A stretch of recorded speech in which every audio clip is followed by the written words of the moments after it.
Why are small ball basketball lineups so effective? And what are the best ways to beat those types of lineups? Well, everyone knows that Houston runs a small ball lineup, and even Golden State Warriors used to run small ball lineups as well, and they were always very effective. So why are they so effective? Well, because usually the smaller players are able to run faster up and down the court, run faster. And most basketball players can jump pretty high, so the rebounding ability still exists. But they're able to run up and down the floor a lot faster than the 7-footers, you know. So 7-footers are usually trailing behind on a fast break and in transition. So it's almost like you're now playing, you know, a 5-1-4 if they only have one big man. If they have two, then it's like you're playing a 5-1-3 because, you know, you're going to be getting 5 players down the court, while there are still 2 trailing on the defensive end. So it's very effective. The small ball lineups are very effective. And but how do you stop them? How do you beat them? Well, it's not easy, but there are ways. One of the ways would be the traditional playing through the big man, you know, because if you're in a half-court set, right, and you're constantly feeding the ball down to your center, he's going to have an advantage. He's going to be able to dunk over the smaller people, shoot over the smaller players, and so you have an advantage on the inside if you're playing through your center. But nowadays, most people are not playing through their centers, so a center is obsolete.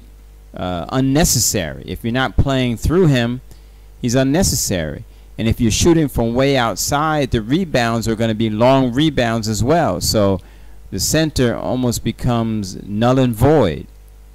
All right, so the only way you can benefit from having your big man in is either he is a stretch 5, so he can hit threes, he can, you know, pull the defense out, right, from the paint and shoot threes very successfully, or you're, you know, scoring the ball through your center at the hoop. You're feeding your center at the hoop, which many people are not doing.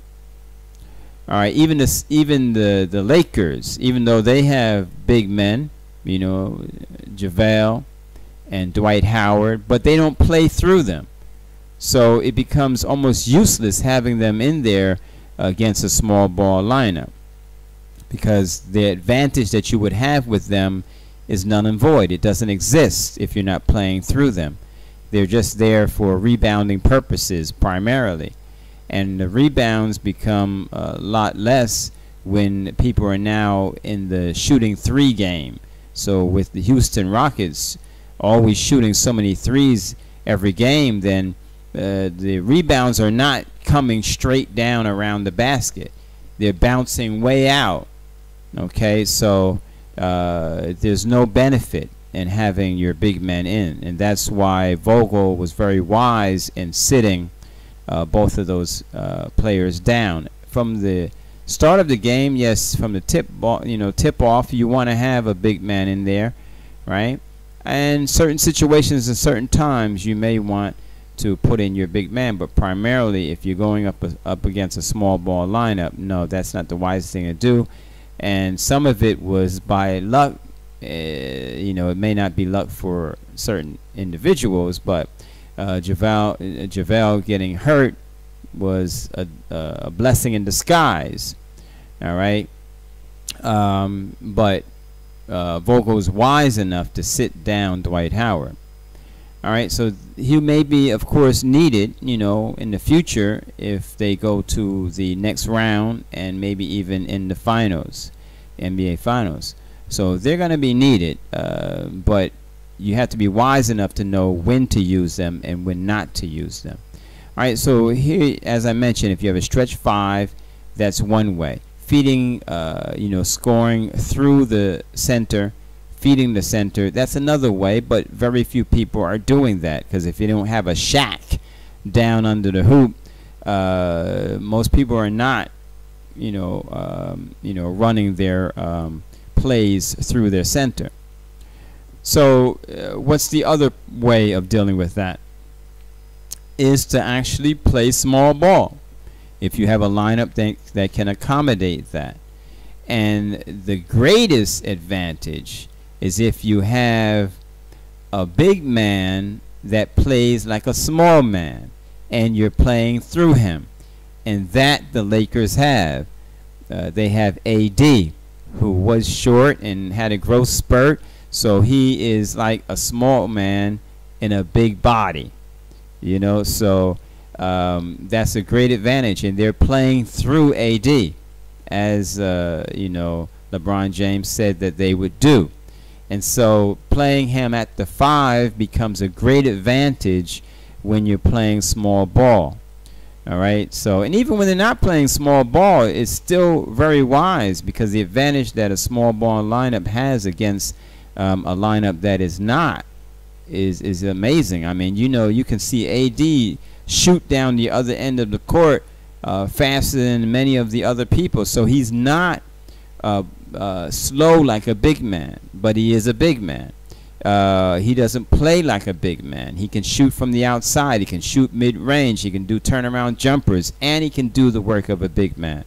So using AD is the wisest decision that both LeBron and the coach has made, Vogel. So that is the key. AD is the key to winning the championship. Of course, LeBron has to do his thing, and the role players need to step up as well. Those are important ingredients and factors as well. All right, but there you have it. There are some players like that. So there are other teams that have that same advantage that the Lakers have. Players like KD.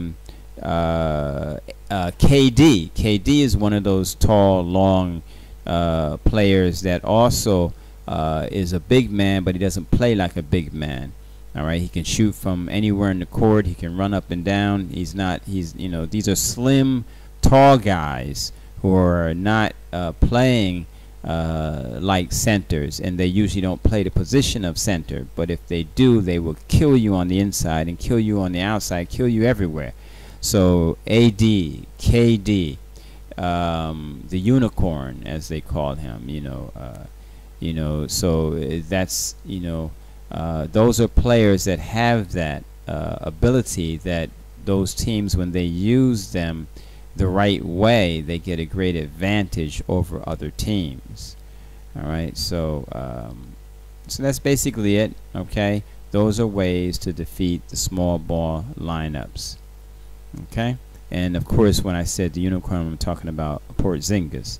If they use these tall guys that don't play like the traditional big man, and you're playing through them, it gives you a big advantage over every team, including the small ball lineup. Thanks for watching. Don't forget to subscribe and hit the like button. Enjoy your day.